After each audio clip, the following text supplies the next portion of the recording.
Hello, Cherie Hanson here. I have had a very interesting time in the last 3 weeks. My body was trying to get me to listen, and of course, I know better. Stubbornness. I was just, I don't know. It'll take me 3 more lifetimes to get through that one. It was sore throat, migraines for days, IBS, swelling in my hands, everything is just screaming at me. And I'm having this dialogue with my body as we do. And I'm going, well, I'm doing all the things that I'm disciplined to do. I'm making sure that I go through all these things to take care of you. Why are you screaming at me? And then I come to realize what you're doing is you're disciplining it. You will do this, you will do that. And I remember one time when I was sitting in Powell's bookstore with a pile of books next to me in the coffee shop. And I was looking at my Enneagram personality, and it was telling me what I needed to do to balance out who I was so that I could be a more, complete circle of personality, somebody who includes all possibilities and isn't morphed or deformed or lumpy on one side of the circle. And it said, fun. You need to have fun. Well,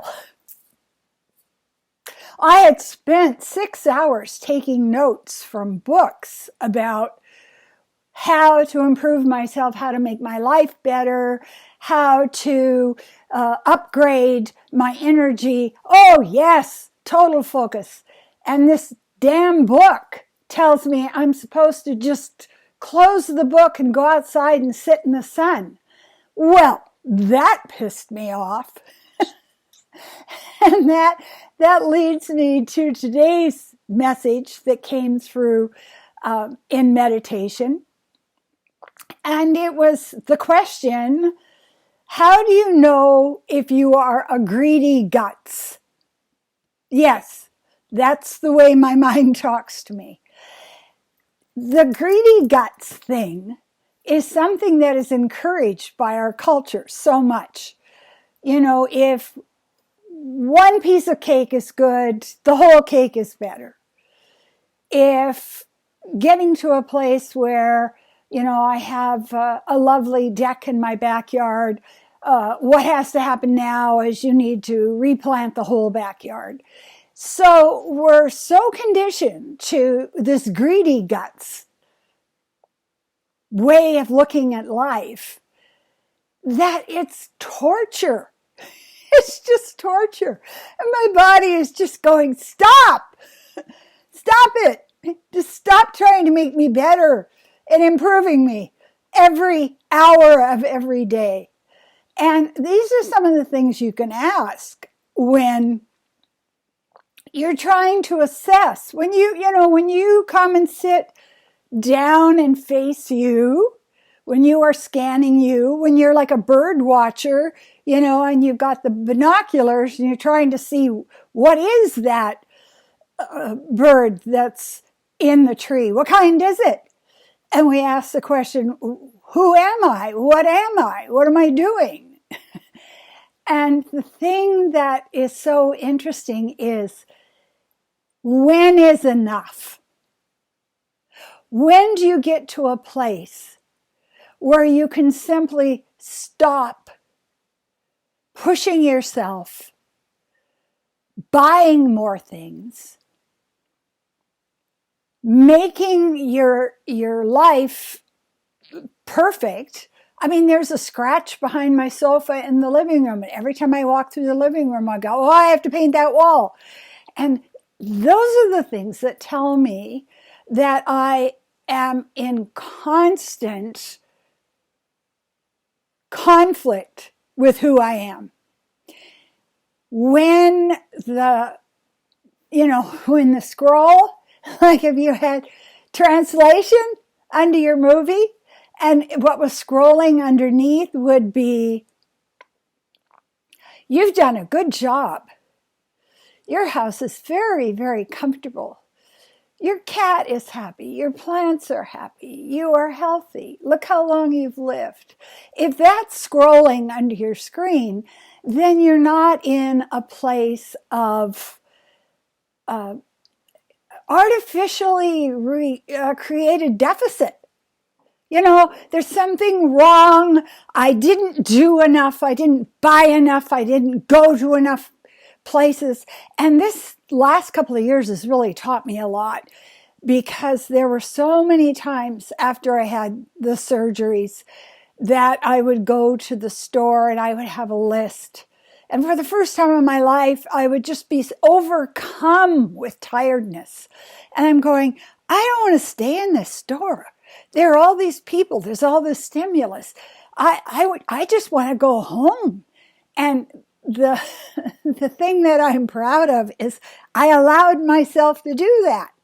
I didn't push myself through the brick wall like I had normally had done in my past way of living life.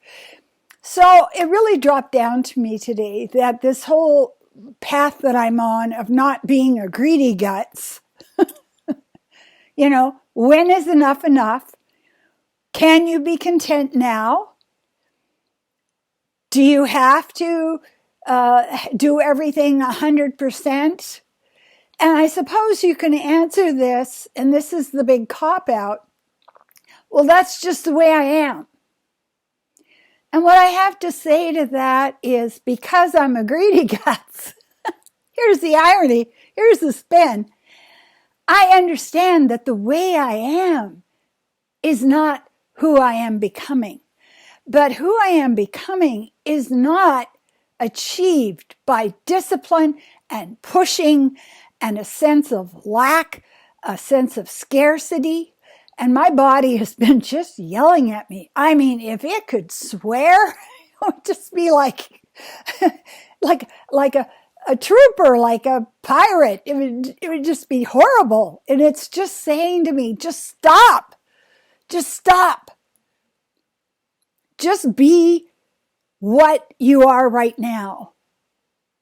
And the next thing that came to me is, and this is something that happened, you'll like this, you'll enjoy this. I went to somatic energy healing, and the healer told me that the next part of my life was meant to be fun, that fun was coming in. And I'm talking to her and I'm going, oh yeah, fun, so I can be a better teacher. She said, no, fun so you can have fun. And I said, yeah. And then if I have fun, I'll be healthier. My body will be happier. She said, no, it's not having fun for something. It's having fun for fun. And I was absolutely resistant to that. How can you just have fun if it isn't for some kind of end goal? Well, I'm realizing with my body just screaming at me lately that I need to make the transition. And the two transitions I will share with you, you can hold me accountable, is that I am letting my gray hair grow in after, a good 15 years of dyeing it. And I am also going to change my habits around what I do in a day. There are certain things I do that are really good for my body. And one of the things that's really good for my body is to have freaking fun. So I would have gone out right away after I finished my meditation. But of course, I have the discipline of making a YouTube video. Oh, it's so complex. It's so complex. And we're all complex. We all got dropped down. We got this personality and all this stuff going on.